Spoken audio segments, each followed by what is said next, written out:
pace that I'm talking about of having to focus while I'm watching. This is economics, right? Like part of my reason and my motivation is I've been sitting on my heels, but the economy is shifting now dramatically. Sorry about my light here. So like right after the show, I have to, isn't that funny? I do this and Grant, you have to do the entire Yeah, show like a moose. yeah, You got to be a gotta moose. my hands so up. the light lightens up. That's wild. I surrender. You surrendered to the Bitcoin. That's what happens. So speak about that. Like, so we saw something. This was a public post we saw about someone's portfolio, that some institution's portfolio that was like 85% Bitcoin. That was a public post, right? A leaked public post. Yeah. What was that all about? The Blackrock. There was a leaked public post about BlackRock's kind of supposed portfolio.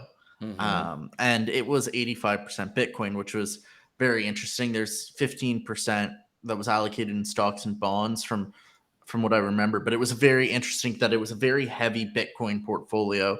I think a lot of it had to do with ESG in terms of they were lining up their ESG portfolio to be mainly Bitcoin because they're arguing that Bitcoin is now moving to renewable energy and can kind of fulfill that ESG requirement.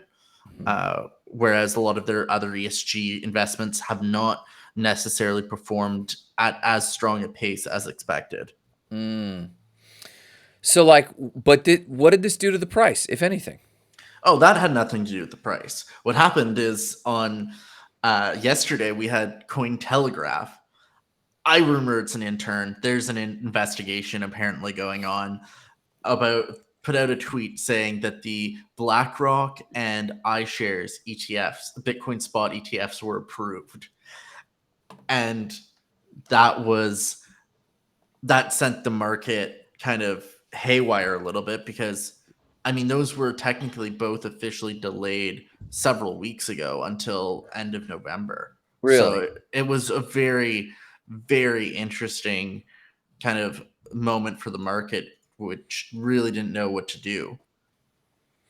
So where's it at right now? Like, it's like nothing is moving this price. Like, why is the price so sticky right now? The price is so sticky right now because liquidity is low. Like this is, we were having conversations offline, and I can say that that's a scenario across the entire market. If you look at most altcoins, they're putting in lows against their Bitcoin chart right now. Still, they're against their Bitcoin chart. But it's getting lower than last week. Oh, it's dropping even more. We're like, most altcoins could probably stand to drop another 50% against their Bitcoin valuation right now. Really? And that's going to be. You think so? I think so. I think between now and the new year, that's what's going to happen to most altcoins. I also think Bitcoin has a bit of a correction, and I think yesterday's rally was kind of a last chase for liquidity. Someone made $2.5 million on a roll bit. Basically, they put a bid in, they put a gamble in that Bitcoin was going to go to basically exactly the price it went to. They made $2.5 million doing that. But in reality, I think it was a liquidity grab, kind of a last upwards liquidity grab, grabbing some late shorters before allowing to drop. If we look at we just had more ETFs officially delayed today, or at least we're waiting on confirmation of delays, but the delays are definitely expected. So, and the news about BlackRock was proven to be fake. So lots of kind of crazy news in the last 2 days. Jarrett, you look to be thinking. What are you thinking about right now? TikTok next block, everyone. Just keep stacking. All this is noise. The signal is that BlackRock and Larry Fink and basically the rest of the high net worth individuals, the institutions, and Jacki's about to come on here, so she'll either alley-oop what I'm saying or tell me to be quiet. Either way, I agree with her. But I do think that it's like, I think Scott Melker said it the best. He said something like, I went live and Bitcoin was at, I don't know, 27,500. And an hour later, Bitcoin was at 27,500. And in between that time, the price went up to 30,000. It's kind of like, I talk about this now because I don't know, the way I see professional sports has changed so much for me. For people that know me, I used to have a soccer podcast. I don't anymore. I still run a pretty big soccer fantasy league with people. Hey, Jackie, how you doing? Sports for me is just like soccer for men, for like this group chat I'm in, which is primarily men. There are some women. Soccer is just a telenovela. That's all it is. It's just drama. And that's how I see crypto, Twitter, crypto X right now. It's just drama. Like if you fell asleep on Sunday evening and then you woke up today, the price is still the same. Some jamoke at Cointelegraph played with everyone's emotions. He also liquidated 65 million in shorts. But like really, what has happened? Nothing has happened. So I like I said, TikTok next block. If you're into Bitcoin, just keep stacking. Who cares about the price? And just keep moving forward. I will say, Jackie, the comment I made before you were on, and I said, if you tell me to be quiet or assist me, we can see Grant. I put my surfboards back there. I was like, forget it, dude. That's all you had to do. Jackie, the comment I made before you came on, and I said, whether you tell me to be quiet or you co-sign my idea, either way, I'll believe you. As I think it's probably the right thing. Is that the institutions are coming, the high net worth individuals are coming. People are rebalancing their portfolios. I've had conversations over the last week with some people who I know have a lot of money that's very liquid, and they're like, okay, so what am I doing here? Because when Larry Fink comes out and says what he said, I forget the exact quote, but it's something like, Bitcoin is the fight for quality or equality. I forget the exact quote. Somebody will please, I know one of you is going to reference it better, but that's like something that, there's family offices all around America and all around the world that see that, and that signal amongst the noise, and I posted this today on my Instagram. I'm like, I know you're so sick and tired of me talking about Bitcoin. I get that. Since I've started to actually post Bitcoin content on my personal Instagram, I've lost followers. So people are like, oh my God, this guy, what a loser or whatever. He's still talking about this magic internet money. But the reality of it is, it's like people should really consider learning. Then from there, then decide if you want to jump in the water or not. My waiter at my local restaurant here where I have lunch, I talked to him today. He added me on Instagram and he says, I want to know everything about Bitcoin. He says, I know nothing, but I know it's really important. And he's a Venezuelan immigrant who lives in Colombia now. And he's just like, I know that this is going to be a big thing. So I want to learn more. Can you help me? And that's like the attitude I want. That's just the attitude I want. Just a little bit of curiosity and just reach out, Grant, Aussie, Jackie, myself are here. If you reach out to us, we're going to point you in the right direction, send you a PDF, send you some things. The thing I've been zipping around WhatsApp is Fidelity's Bitcoin Revisited PDF, because in about 20 pages, the visuals are great as well for visual learners. It just kind of really breaks down Bitcoin and also does away with some FUD narratives. I've now been talking for a world record amount of time, so I'm going to pass the mic to Jackie. Jackie, welcome to the show this week. How are you? Hello, I'm great. How is my mic? Is it too? No, you're good. Good. All right. It's good. Did you unplug it again? Switching between devices, so I'm always like nervous that like something's not going to be working correct. I feel very like Aspen today. Like I feel like I Veil. I'd give you a Veil level 10. Yeah. I had on a sweater, but I spilled coffee all over myself, and then I like had to throw this on for a meeting. I know it was like a ridiculous day. But to your point, Jarrett, I think Larry Fink coming out and Blackrock coming out and being vocal. I mean, they could have been speaking about this whole time. So they did. They chose, this week. They chose. Now was the time, and I do think there's a lot of signals going out. And I know even for myself, I was like, I got to get some more Bitcoin. Like all of a sudden that and I like, it felt so good on our end. I feel like, cause you're in these bear markets for so long. And like all of us, we've been here before, we remember 2017 or even like earlier. And like, you get that like spark again. You're like, yes, it's coming. Like you can feel it. So I think the excitement and the buzz is coming around. Yeah, I appreciate everything you said, Jarrett. So you think it's coming around? Like I literally feel in the doldrums of crypto. I was confessing to Aussie and Jarrett before they come on, like I don't feel like I know even what to talk about because it's all institutional news, which is fine, and it's good to know because we can analyze where the market's going, I guess, but like also there's nothing you can do but DCA. So like before I would, you know, I realized by contrast that I was like, let's talk about Wonderland or whatever, anything, because I might be able to roll the dice and get my 1000x return. And that's great. And then like there was a bunch of green newbies who were like, tell me about it. But like, Jerry, you gave an anecdote of someone who does want to know about Bitcoin. And it's like, that's great, but it's still not interesting. Like, so I guess I'm confessing to my compadres, I am completely bored with this market. And Jacki, I didn't realize you'd come in so hard and be like, I'm seeing signs that things are gonna happen. And I'm like, what am I missing? Because I'm just like, when will everyone DCA? We're gonna change the show to be commentary on our favorite Adventure Time cartoon. And like we're moving on because I'm bored as hell. So correct me, where should I be looking for the interesting things? Because I am bored as hell with the headlines. I'll say real quick. I just want to jump in 1 second. Like, Yeah.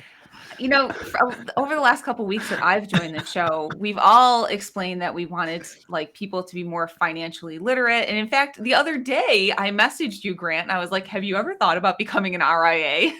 Like, I realized that this is like kind of the world I'm surrounded in now. But I think the exciting part for me is this is more tangible. What's happening now, being able to go to a financial advisor, being able to speak in the terms of like institutions and things like that. This is actually going to be more tangible to people now that everyday people are using everyday terms, and we're not in like the strict degen environment of learning how to bridge assets and like doing all these things. And that stuff's still fun. I think those opportunities are still out there for people that are more interested in the dev and tech side.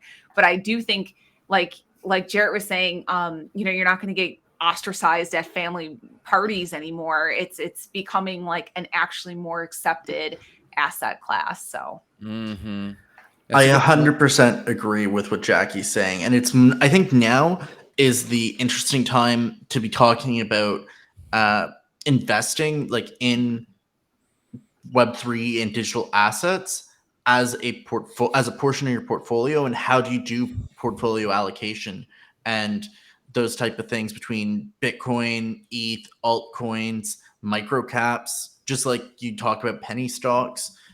There's people that make really good money on penny stocks with a portion of their portfolios if you decide to dabble in that space. And so that's kind of, I think that's why it's interesting. And we're seeing institutions talk about it like that. And yes, there's all these weird headlines and all this other stuff that's going on, all this kind of noise. But at the same time, we are seeing these bigger players talk about it. And that's why it's interesting. And that's why you need to stay now, because I think between now and the end of the year is kind of the quiet or the end of the boredom period. We'll probably I think we do see a little bit of a pullback into this end of this year, but that's part of the boredom of the market. Everyone's bored. People are taking profits. People are maybe running out of liquidity and need to kind of move money around. And I think that's what's happening between now and the end of the year. But really, that's the time that you need to be paying attention, seeing what's going on, seeing what's being built, because that's your opportunity to really, I think, hop in for this next bull market. Grant, if I can ask a question, what type of headline would you like to see? What would be something that would just warm you up, you know, make you happy? Like Larry Fink drops an NFT collection. Grant's like the guy that's like, I like that band before they got big. Yeah. Grant, Yeah, no doubt. He He hates Body now.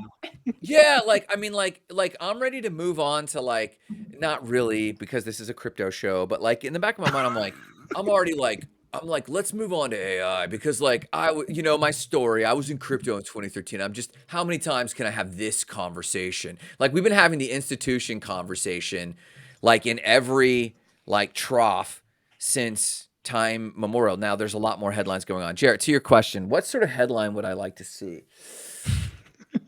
Before you say this, Tristan said Grant invented the term hipster. May or may not be true. We'll have to go into the Merriam-Webster to get to the origin of that story. Actually, sorry, Grant, please go ahead. Well, actually, do you want to read out Brian Naughton's thing before you tell us what Larry Fink headline? said, I believe that crypto will play that type of role as a flight to quality. Who would have believed it even a year ago? Someone unpack this for me. Where's he going with this? Flight to quality. What is that quote? I would think on the institutional side, I mean, with all the different players getting involved, who is going to offer that, quality investment solution? I don't know that this is exactly what Larry Fink was saying. And to be honest, I didn't watch the whole interview yet, or like the clip that he had. But, there's going to be a lot of different, there's a new race happening right now to how to offer Bitcoin. And there's even different solutions out there. There's platforms that are letting you still self-custody, where you're still connecting a wallet, but a financial advisor is helping you make those decisions, or they're doing it on your behalf. So there's still I think there's a lot of fun conversations coming. I don't know. Coming. I agree. I mean, they're coming. And so maybe but I don't know what, Jarrett, it's a great question. I'm literally bored, but what are the fun self-custody conversations? Well, yeah, because I feel like we're in it right now. The four of us, we're in a minivan, right? We're in a Toyota Sienna. It's got nice airbags, great sound system. All right. I'm probably driving. Jacki's shotgun. She's doing the stereo. Aussie's in the back playing with a Game Boy, and you're in the way back. And you're just complaining that there's not enough. Reading a book, reading Nietzsche. No, debating whether to take a nap or not. He's and then angry about it. I need a nap. And all I'm asking you is, Grant, what do you want to see on the side of the road as we go on this trip that's going to excite you? Because everyone else is cool.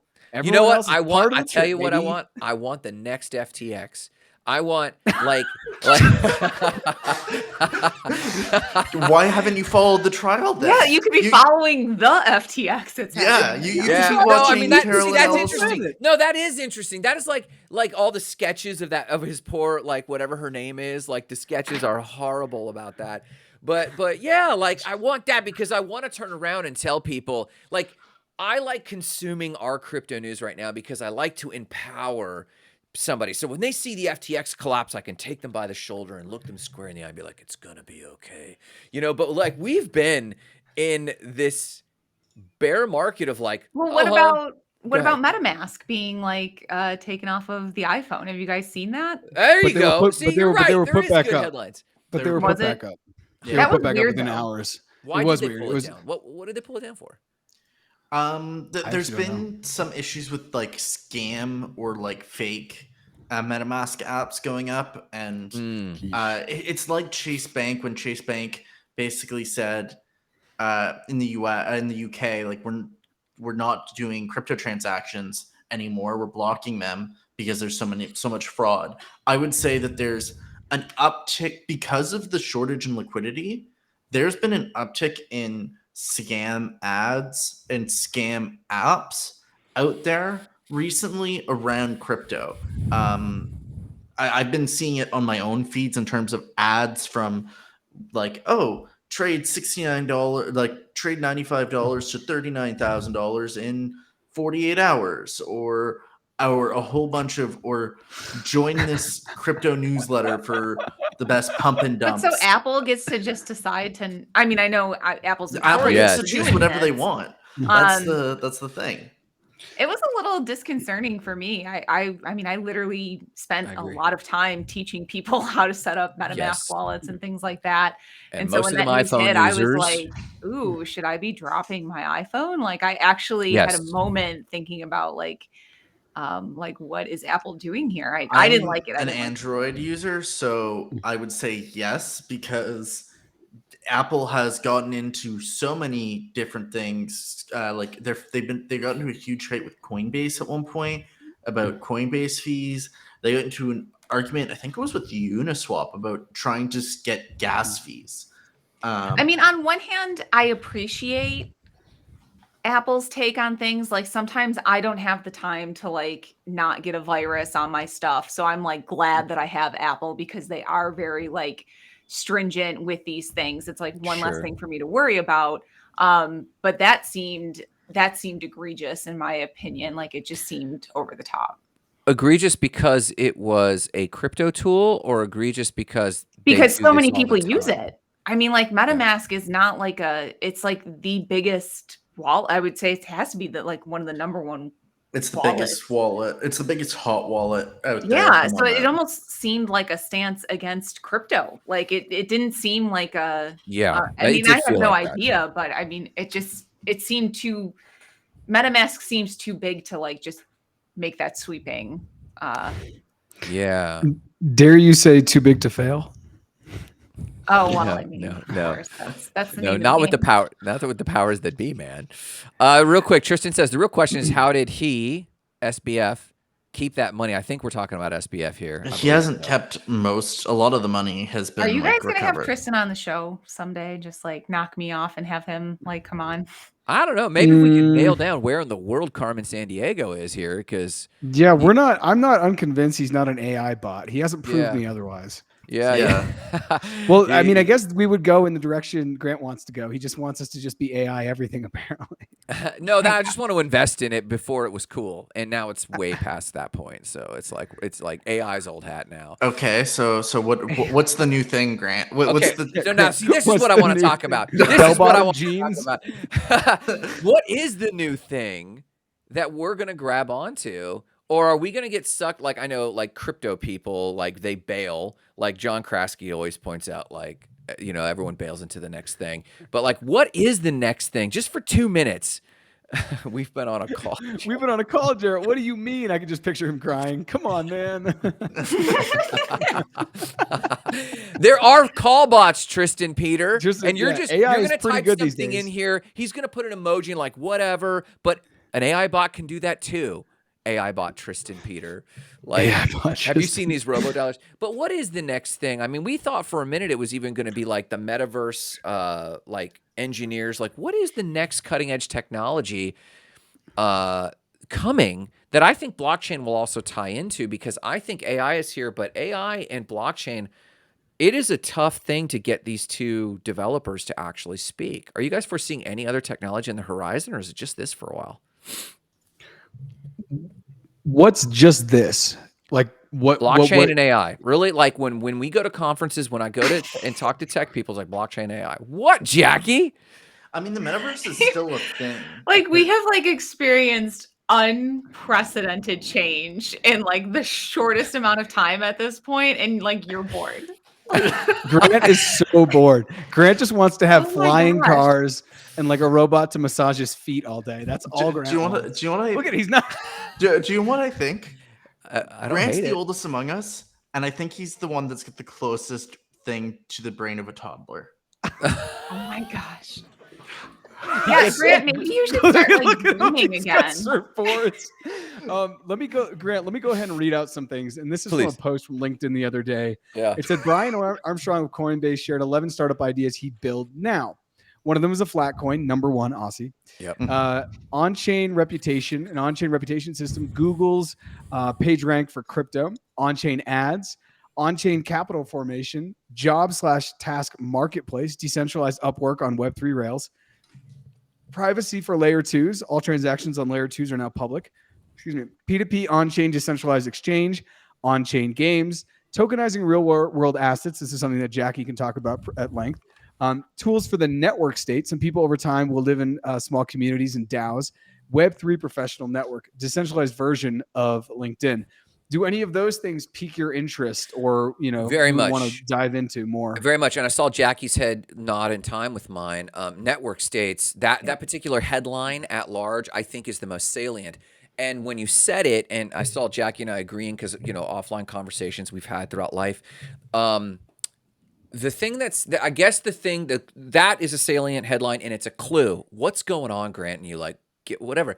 What I'm bored with is I'm not seeing or hearing. Maybe everyone's just gone underground. Maybe builders be building, so they're not hyping. And I guess that's really good, right? Like, but I want to hear about what is being built. I want to hear a press release about not just like ideologically, network states, we're working on something.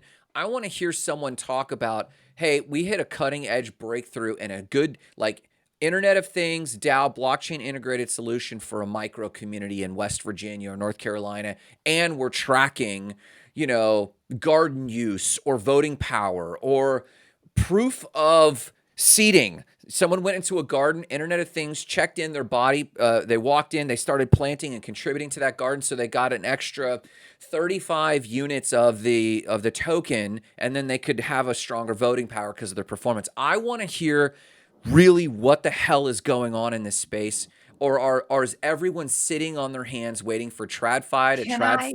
Please. Go. I was just gonna say, like, what do you think the relationship between that development and TradFi and the institutional investors coming in? Like, what does that signify to you? I sense, it's a great question. It's a great question. I sense that everyone is holding their breath to see what the impact will be on liquidity and available resources. Because Aussie keeps pointing out that right now liquidity has tightened up. And Jacki, I think in a previous episode, you were the one to call out, or Aussie did, and you guys hyped each other on it, that as the ETFs come online, they're going to be locking up Bitcoin. So like the liquidity of, the biggie Bitcoin, the liquidity of Bitcoin itself will start to seize up. And so it will be radically boring. Now, maybe the price will go up, and so value goes up, so then we can trade in Satoshis. But I think, to answer your question, Jacki, we're seeing a huge breath holding of like, people need to see something pop before they can breathe, and maybe VC money reintegrates into, okay, this is all, everything is, the logjam is unstuck. We've seen institutions signal officially. We've seen the market respond and buy into these ETFs and invest into it. And therefore, we're going to loosen our shoulders a little bit and maybe start investing in some of these startups. I guess that's kind of the dominoes in macro. Does that kind of the direction you were asking? Let me let Yeah. Aussie speak, and then I'm going to go into just some of my experience building in Web3, and then where I am now, and hopefully contextualize what I think is going on. I'll jump in and say this. I know that there are builders that are building that are talking about their stuff. I mean, my connections with the 100x Club and the Obsidian Council, they're talking to builders all the time. Different new projects that are building, that are doing things. Maybe not as at a huge. We're not seeing multi-million-dollar marketing campaigns right now. No one's out spending $10,000 or $20,000 for a YouTube video. That's not happening. But people are still building things and are still doing awesome things. I don't think that builders are holding their breath, and I don't necessarily think that the VCs are holding their breath. They're being specific. They're being choosy on what they're putting their money into. That's what I've heard. Same. I would not say it's the same, because what we're seeing is good projects that are actually trying to build something cool are getting money, and projects that aren't actually projects that may be in a bull market where it might be a good deal, it might be not be, they don't necessarily know if they see the value prop, aren't getting the investment. That's what's happening. It's not that there's no investment, it's that it's being directed more efficiently right now. And I think we're seeing that's what's happening in the market. And that's why I keep talking about, altcoins are going to drop. It's because right now we're trying to see which of these altcoin businesses essentially are running efficient ships, and which of these altcoin businesses aren't actually aren't going to make it. They can't figure out how to run efficiently and effectively in this market. And so that's what we're happening. We're seeing, I think, between now and the end of the year, I've been seeing more layoffs and more companies downsizing within the Web3 ecosystem. But there's those that are downsizing and still pushing forward. And then there's some that are just closing up shop. And we're going to see that, I think, into the end of the year. Okay. Go ahead, Jacki, please. Do you want to call that out first? No. Go ahead. Sorry. Okay. So rewind my life 2 years ago. I was consulting on like a lot of Web3 projects. And when you get into actual tokenomics or token economics, whatever term you want to use, inevitably the question comes down to, how does our token relate to the fiat money system? How does our token relate to asset classes that exist out there already. So I would say I don't think projects are holding their breath. I think builders that are still around to this day that started building something 2 or 3 years ago, or maybe even longer ago, if they're still here and that product is still getting funded, and sometimes funding doesn't look like a big flashy headline, a lot of these builders are, they're getting $250,000 here. They're getting another $200,000. They're getting another, they're getting just enough to run operations and figure this stuff out alongside what has always existed. The truth is, if Bitcoin would have come out and we just went over to this new monetary system, it would have been absolute and complete chaos. So, we have financial institutions for a reason. Governments exist for a reason. Banks exist for a reason. And I think it's really sensational to talk about, all these things about, overthrowing this or what can we do with that. But I think what excites me to where we are now is actually the maturity that has come into the space. And we're actually getting to see real business conversations happen around tokenomics, around how these, like Aussie put it perfectly, how these altcoins and alts function as a business. How do you play? How do you relate to the world around you? And Web3 has been in a very coddled bubble for a long time, where it was just super fun to be, everybody got in ETH really early and we had a bunch of money that we could live off of while we pontificated about how we feel things should be and whatever. Then the bear market came, a lot of things got real, and everyone had to learn maybe some of the uncomfortable things and maybe some of the things they didn't want to delve into. But I think those are just as exciting if you mature with what's going on. I know that's probably unpopular, and I'm literally waiting for the day I get like 8 DMs, but 8 DMs. Good no, night. I don't know. No, Jacki, that is 100% right. Jarrett, go. Yeah, I was going to say the more boring something is in the world we live in, people take their eye off it. But we've talked about this a lot on this channel. A lot of NFT projects would, have been better off taking the 100,000, 200,000, 350,000 they got from a VC and putting it into a coin laundry in 2020 than dumping it into their PFP project, right? Like, so it's kind of like when things get boring, that is maybe a sign of kind of adoption, of like things actually happening. And like, if you actually zoom out 10 years and we're still doing this show, we will just be talking about, this is like a banker's podcast at that point, right? Like it won't be at all trendy DeFi. We'll just be like, weird people that are still talking about this because it's just going to be everywhere. If our podcast was just focused on currencies, like me talking about, what's the peso? What's the Colombia peso to the dollar? No one would watch it. It's boring as shit. And like, that's where crypto should be headed. And you've always said, Grant, that like crypto is just going to get sucked up into its different things. Abstracted into its industry. Yeah, like Domingo won't be hanging out at Permissionless or NFT NYC with Homebase DAO because he does tokenized real estate. He'll be at the real estate function. Convention. Bitcoin eventually is going to get sucked into two places prominently. Maybe 3, but really finance and energy. That's it.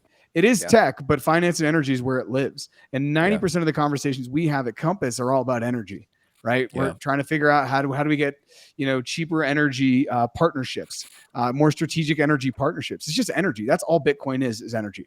We're redirecting physical energy into digital scarcity. That's it. Yeah. And so, eventually, so anyways, I just wanted to call it out that like maybe you're bored because this train is actually like coming to the station finally, and that station is where there's going to be acceptance. Because as Jacki reminded that I had said, like this year Thanksgiving, I don't think anyone's going to be saying anything bad about Bitcoin to me.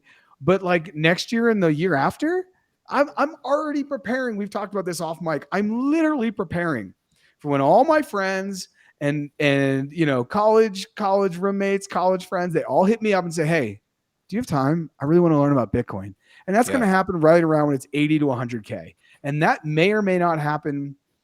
That will probably happen maybe next fall is where I'll start to get some of those calls as things start to heat up and Bitcoin cracks 60 again and starts to move up as we get into 2025. So maybe you're bored, or maybe your sense of boredom is because you want Binance to explode and CZ to go on the lam like Do Kwon. Like, I just don't know what you want. I'm down for that too, to be honest, because sats would be cheaper, but Yeah. No, some of this dialogue's good. Go ahead, Aussie. I'll hop in and say this too. Like, I think the entire market's boring.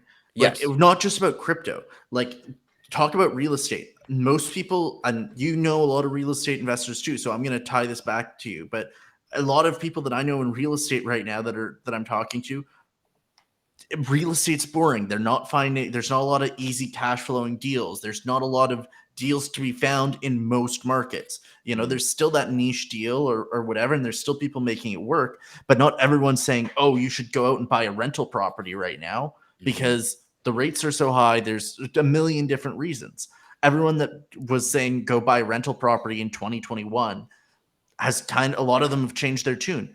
It's just the time of the cycle. If you look at stock markets and dividend investors, a lot of them are like kind of quiet. They're like just DCA right now. The market's not doing anything. And so the boredom isn't just crypto. Crypto is not dying or becoming boring. It's just the cycle of the season that we're in for the entire economy, really. Yeah. I also think it's the shaping of the conversation. Like between the four of us, like, I think we're kind of OG a little bit. You know, there's a lot of, and not OG, we're less hype. Like, we have a mix here of experiences and histories that make us a lot less hype. And I'm wondering about like real journalism, Jacki, Jacki's background in print media.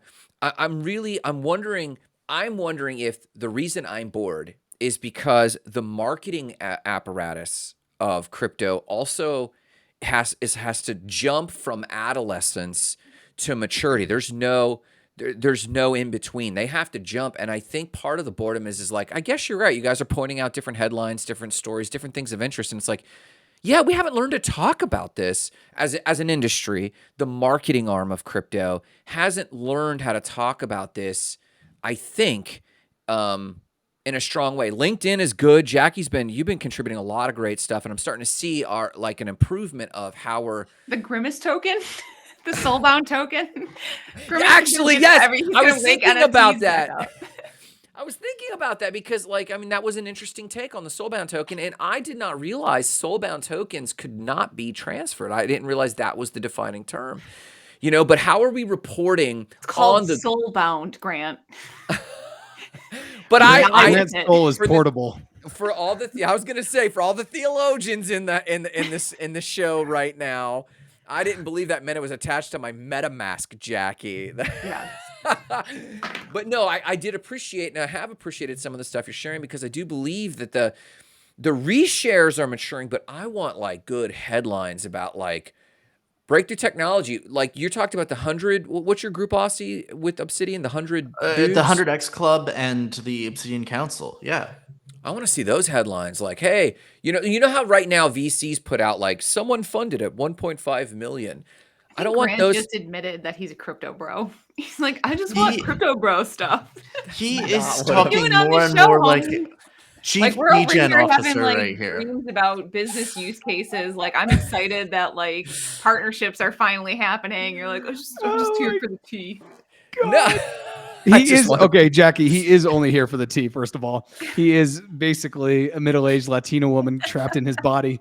I'm going to go out and read Chanclay. I hit you with my chanclay. This is why he loved Pepe. Like, this is he is Pepe. Out of all He of us, is Pepe. You're He is Pepe. coiner, Grant. You guys don't even know what I he was did the with most Pepe excited. Jesus. I got on Pepe Jesus. That was like next level. Oh my. All right, I'm going to read Tristan's comment before anything else happens. It says, question for Jacki. What are your thoughts on the tokenomics behind the tokenization of carbon credits and or real estate for tax planning? And what does that look like if they are openly traded for increase in value? I think maybe he's hitting on the security issue in the sale of the tokens. Well, I would say the current carbon credit market is an absolute mess. So if tokenomics and blockchain are going to truly change this or take this on, it will be in how we measure exactly what is going into these carbon credits. So right now, I'm not impressed with 98% of the projects that I see that say they are helping carbon credits. Mm-hmm. Usually that looks like something like, oh, we're going to invest your money in companies that plant a tree or that do this thing. Or like when you buy your flight, a percentage is going to go to this, is my sign to stop talking about this right now. I'm getting this like tickle in my throat. Excuse me. But I would like to actually start measuring like carbon sequestration. Like, can we start measuring this and actually uploading that and using the Internet of Things in that way? And then, once you put that on chain, that's when you actually start to see this Internet of Value happening. I'm just reading the question too behind and or real estate for tax planning.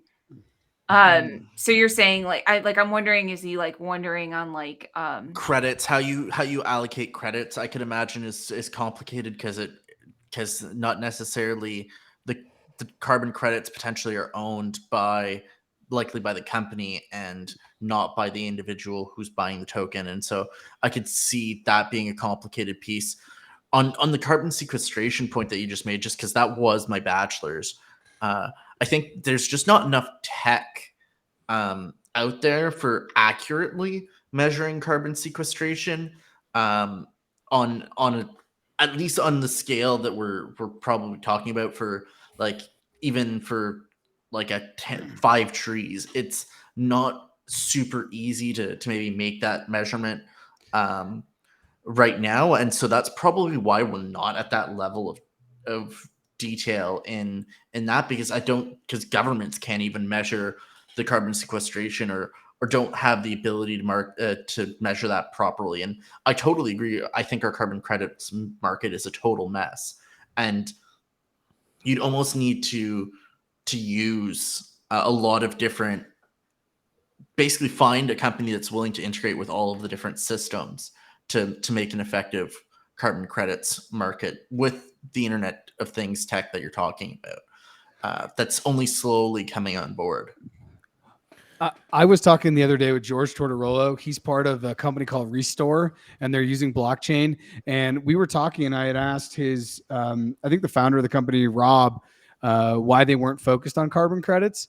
And he basically, in as many words, said what Aussie said. It has nothing to do with it being a Web3 issue. Like blockchain can track whatever you tell it to track. The problem is if you tell it to track things that aren't properly measured or like agreed upon as like quantities, then it doesn't matter. So apparently the carbon credit system is just flawed. So attaching a Web3 solution like blockchain wouldn't make it any better. It would actually just like probably muddle it more. So it just sounds like to Tristan, to maybe answer your question here on the carbon credits, tokenizing them, putting them on chain, it doesn't help because it doesn't seem like there's a universally understood, this is carbon sequestration, like this is however you would, the volume of carbon that has been sequestered. I'm not sure if I'm making sense, but the point is, until that system is figured out, it doesn't matter to put it on chain, essentially. Well, I mean, it does in the context of his question. The context of his question is for tax planning. And it's like, that's the game everyone's playing, and it's the shell game. What I do like about this particular use case and Jacki calling out sequestration is like, that's actually the purpose of the carbon system. And it's just been, go ahead, Jacki. What was that thought? well, it's just like it's like what Jarrett said about what is Bitcoin, it's about energy. I mean, like at the end of the day, why do we tokenize anything? And I encourage people to work more on these projects. If you have a full-time job and you want to get into blockchain, start with carbon credits, start with carbon projects, because you'll learn a lot. You will learn a lot of how these current markets work. There's a lot of virtue signaling going on in our world about what certain companies do and what certain nonprofits do and NGOs and all these other things. And when you start to look underneath the hood of like, well, how does this actually work? You start to see a lot of smoke and mirrors in a lot of these industries. And Well, I'm going to shout out Aussie. Brian Naughton and his comment from that kind of mentioned what Larry Fink said, that he believes that crypto will play the type of role as a flight to quality. I think crypto as things move on chain and as things kind of become trackable on chain, we're going to see those, those charities that are skimming 40 or 50% off the top of any donations before they actually, or even more before they make an impact, or companies that where their carbon sequestration of that they're supposedly doing isn't actually sequestering carbon at all, or they're planting a palm oil plantation and they're calling that carbon sequestration. I think that crypto will provide that flight to quality, because people will be able to verify that on chain, and you'll be able to prove that. And the supply chain essentially aspects of crypto in terms of traceability will provide quality. And Grant, I think you need to think about the market like this. These bear markets are essentially micro.com busts every single time. But instead of like really like everything filter, like the whole market filtering out, this kind of resets, and you kind of go through these boom and bust cycles. It goes back up and down, and each time it doesn't go down as far in terms of the quality. The quality of the projects that come into the market, they get higher and higher every time we go through these bust cycles. Well, I also think this calls out some very salient point about crypto started as a philosophy. The cyberpunk movement's been talking about this since the 80s at least. We had digital money in the late 90s, and even on Microsoft computers, we were dealing with Digitacash, Bitcash, or whatever they were calling it at the time. We've been wrestling through this, and it cycles between, oh, we're having a philosophical issue. Oh, no, we're having a technical one, and going back and forth between those. And this does reveal something very interesting and salient, that when you have the blockchain in this example of carbon credits, it is suddenly readily evident that shit all is actually happening for the intended purpose, because there's a technology that's a truth machine. And that truth machine goes, is anything actually being measured or dealt with or actually having an impact? And I wonder if that is a stunning awareness in many of the supply chain applications, and the smoke and mirrors, Jacki, as you called out, are being readily and handily revealed. And it's like, how much money is flowing into these systems that promise to do good in the world, but when you put real tracking, real blockchain, real open ledger on them, it's revealed that I have an entire industry to overhaul. I wonder how much of that is causing some of everyone grasping at should we be talking or announcing or slowing this down or not slow? I don't even know. What's the application? I don't know. Do you think it's a factor that it is a technology of truth? Is that a factor? Well, this is why, most of what I've done in this side of my career has been talking about the fourth industrial revolution, because that's what we're in. We're in such a unique moment right now where we're planning out the next 100 to 120 years of industry, and not everyone's going to make it. Not every idea is going to make it. And usually once something is kind of chosen, everybody rallies around that. So, whether that's oil, and now we're going to build automobiles, and we're going to build roads, and we're going to, manufacture life around oil. Now it's going to be around data. And when you really understand that and start thinking about that, that excites me, because data is everything. We're data, everything is data, right? Everything is information. And so the fact that we actually get to have this window into information, so many people worry about being in a cashless society, or they worry about Big Brother tracking the individual. But to Aussie's point, it's going to be tracking the companies too. It's going to be tracking everything.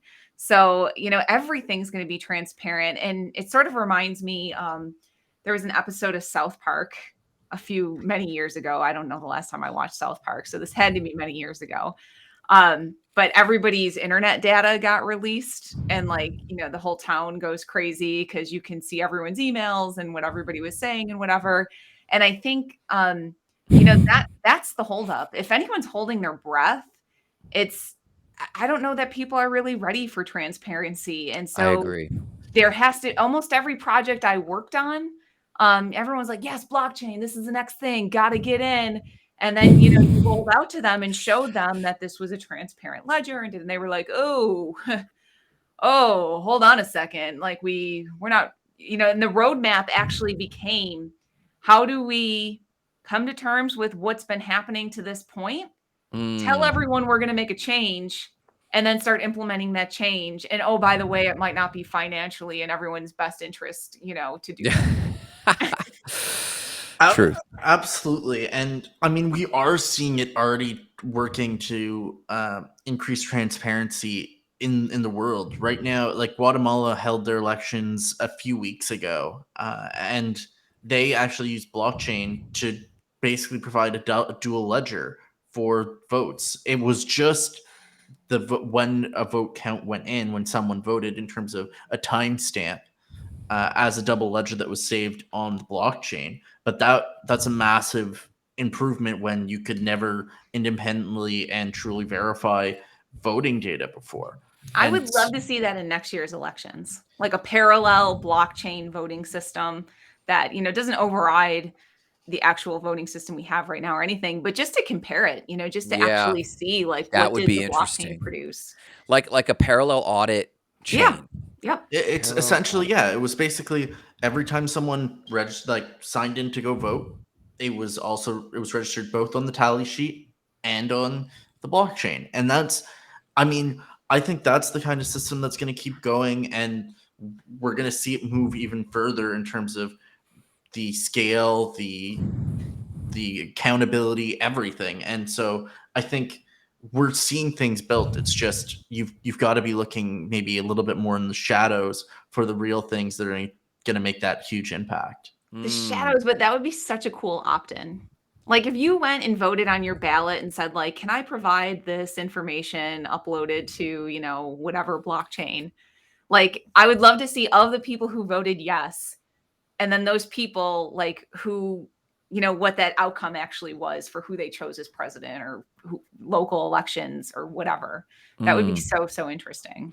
It would be, but like, is anyone working on it? Because between now and the next election, I mean, blockchain voting's been around for a while. You could turn that on. If somebody said yes, that could literally be turned on, I would think.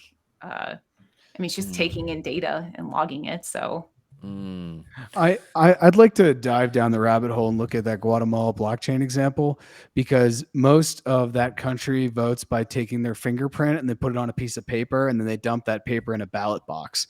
I've seen the elections there. I've been there for years and watched elections happen in that country. So I really want to know how that happens. Guatemala is currently in a state of crisis. If it weren't for the Gaza, Israel-Palestine situation, a lot of eyes would be on Guatemala. Most of the country has been in a standstill for about 15 or 16 days. I talked to a really close friend on Sunday. She's a single mother, and she was freaking out. She's like, there's no more food in the supermarkets. I can't go out. We can't get anything. There's people that have basically blocked up the biggest kind of like roadways in the country. And they do this from time to time, but normally it's 48 hours, 72 hours, maybe half a day. They let you know when they're going to do it, so that way people can get food and organize. But they're going on almost 3 weeks now, probably by the end of this week, and it's becoming like a very big issue.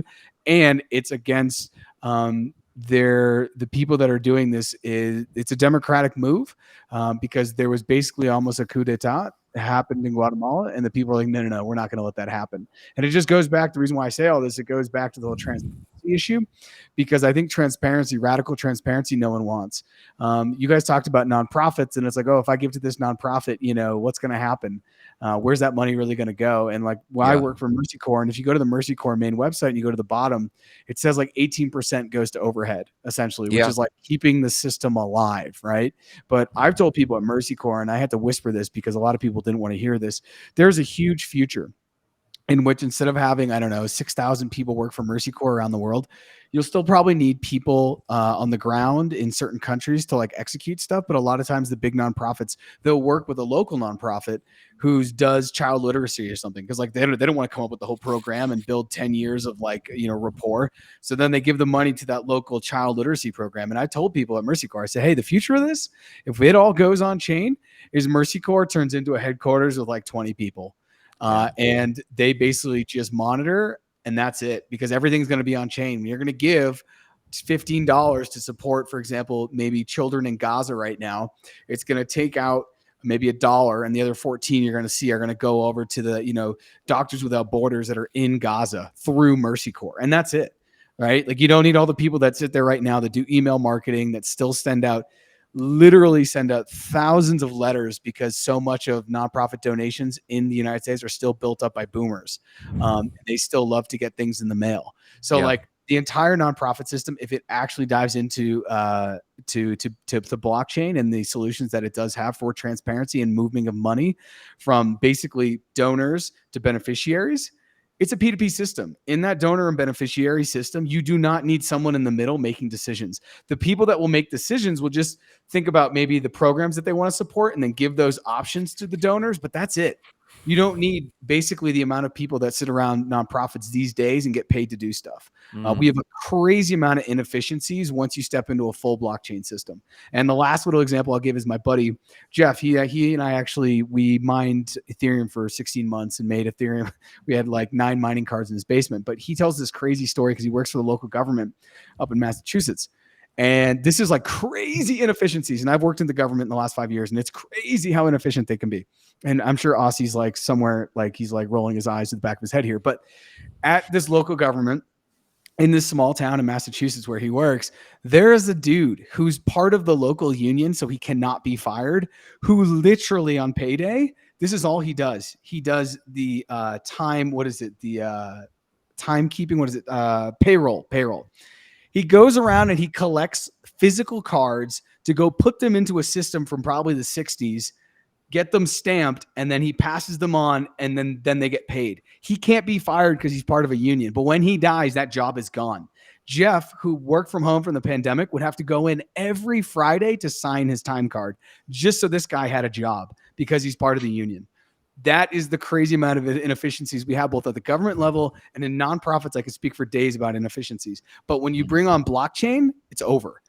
We're talking like people are worried about AI, but I think the transparency around blockchain, and Will Schweitzer came on more than blockchain. And we talked a little bit about this. We didn't touch on all of this because like we were kind of make sure, we talked off mic. We're like, we don't want to scare people here, but when you have radical transparency, not everyone's going to be excited about what that looks like, even though most people are excited about using technology to create a more efficient system that's better for everyone involved. So, yeah, and it reveals ultimately something about business.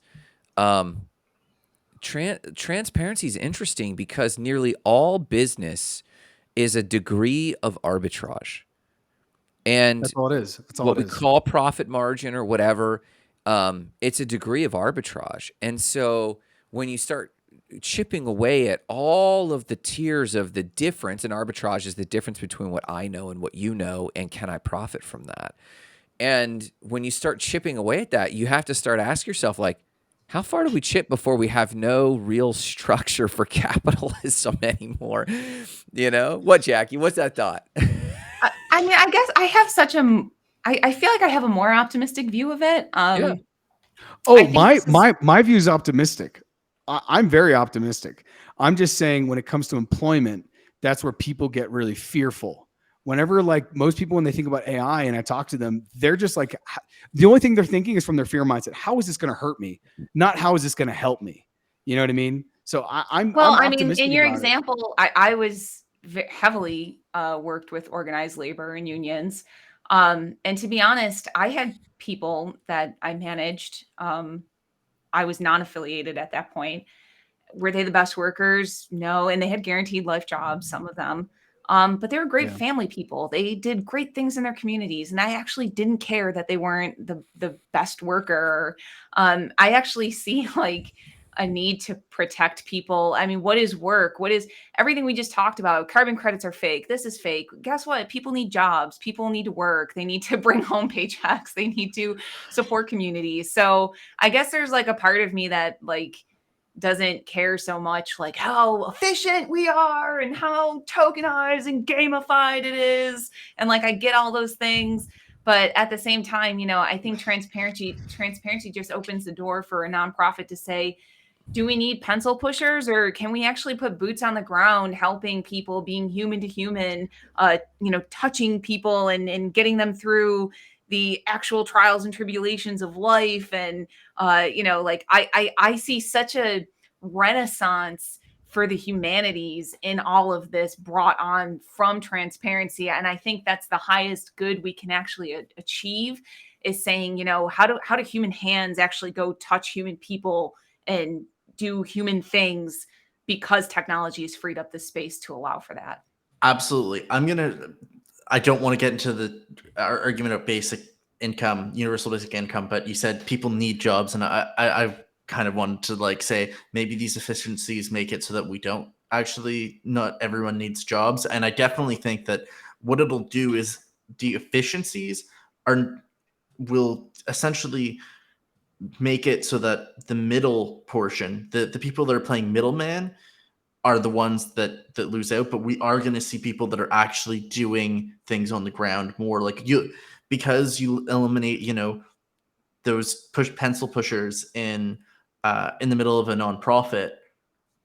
Maybe you now have enough money to hire 5 more people at that local nonprofit to help run 5 more classrooms or 5 more things every week in that community, as part of the funds that are donated every single time. And Grant, I think there's going to be less arbitrage for companies that are really just arbitraging the market. But I think there's going to be opportunities.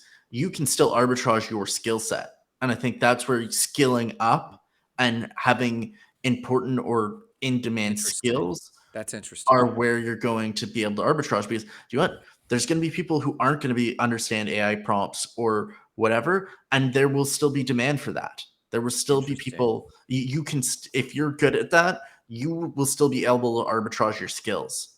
But businesses arbitraging, I can do this, and I can sell this to someone and hire someone else to do this for that much and make a $200 or a 10% skim on the top.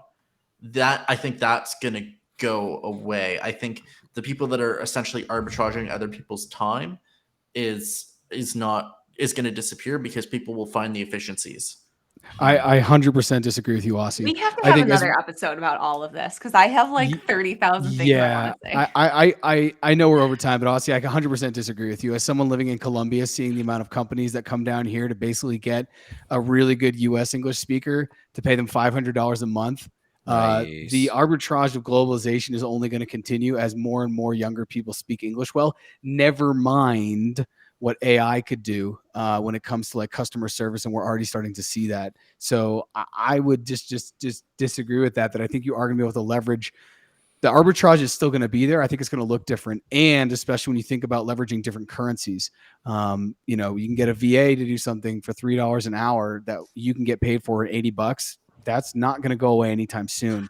And my last thing was I put up a YouTube video that kind of actually says that I do disagree with what Aussie just said about leveraging your skills, because I do think skills are going to become less and less important. But what I think the skill that the 4 of us have, and that many people who are watching this show definitely have, is the skill of adaptability, the skill of staying agile, and the skill of kind of going, skating to where the puck is skating where the puck is going, as Wayne Gretzky said, I think is the most important thing. And I put up a YouTube which basically said that there was no way, and Jacki, I don't know when you graduated undergrad. I graduated in 2009. Maybe you were the same, but I graduated in 2009, and the job I have today, I literally couldn't have learned any skill from undergrad, meaning that education and learning skills is something that is going to become less and less important, but being able to I guess get skills, but get them quickly, because in 2 or 3 years, you may not even need them. I'm not saying go get your bachelor's degree. That is absolutely not what I'm saying. I'm thinking about learning how to code, whatever language, or at least understand how to connect code. So using ChatGPT, the most important skills will be soft skills. I agree. Because That's what I They think. are bubbling to the top. can't, Yep. AI can't and will not. And I know people are like, oh, AI is learning so much every day. It will never be a human being. It will never be a human being. And most people, like I said, I see this explosion in the humanities because every Renaissance brings this on. You know, go back in history, you're going to see more art and creativity and empathy, and we're still going to see all of these things. It's going to look different because it's running in parallel with technology upgrades, but it always was. Technology's always been existent as well with these things. So again, I just think people that are, you know, you can skate to where the puck is going, like you said, Jarrett, I agree. But at the end of the day, you could also focus on the things that never change about humanity, and you can make a real difference with your freaking hands today. Yeah. As I want to agree with you. I just worry moving forward in the financial world we're going to live in. Other than maybe the trades, I'm honestly just pretty worried about that, to be honest. What do you mean that people won't work? No, I'm worried that the skills that you're talking about and like the soft skills that are so important. And I couldn't agree more. I was talking to my friend last night who works for a Cash App, and we were just talking about that. And we're talking about adaptability. And, you know, she's like, I have no hard skills. I can't code, but I've been in tech for almost 10 years, you know? And she's like, that's just because of my soft skills and my interpersonal and intrapersonal skills. But what I do worry is that those type of jobs are going to be less and less. They're going to be more and more needed by the world, but they're not going to be paid well. That's my worry. Well, we'll have transparency so we can make better decisions about how pay gets allocated and doing that in peer-to-peer ways. I mean, I'll end on this very last note. I'm sorry, I promise.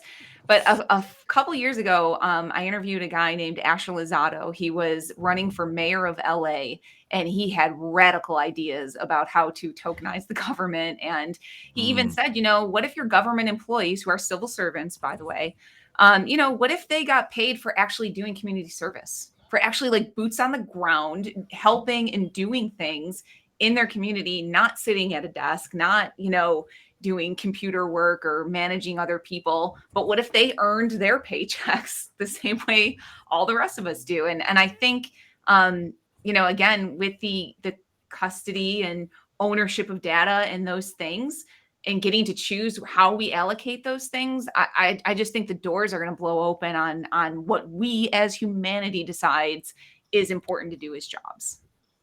I really want that world, Jackie. I can't tell you how. Keep hanging out with me, Jarrett. We're gonna make it. Yeah. Trust me, I'm a hippie. I was in the Peace Corps for 3 years. You know, I've been on the ground, and I know you're not a hippie. So my point is, I wish I could do that type of work and get paid. And I guess my last thing is, one of my best friends works in social work, and she like deals with the craziest stuff. And I don't know how she's holding it together sometimes. And she makes nothing. And then I have other friends that work in the oil and gas industry and make, this is no hyperbole, about 8 or 9 times more annually. One is destroying the planet slowly. The other one is trying to help human beings. One of them is paid 1/9 of the salary. Well, what if those oil people didn't have to pay as much in taxes and could like peer-to-peer trade with social work people?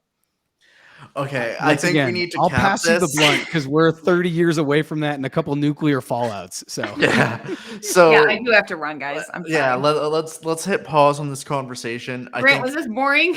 Yeah, were we boring, Grant? No, that's all we tried Not to. now. Yeah, that's our new thing. We're just trying to not make Grant bored. Just entertaining Grant. And look what it did. Look what it did for us. We got into some really good stuff. So much so that we all have to run and hard stop. Yes. Anyways.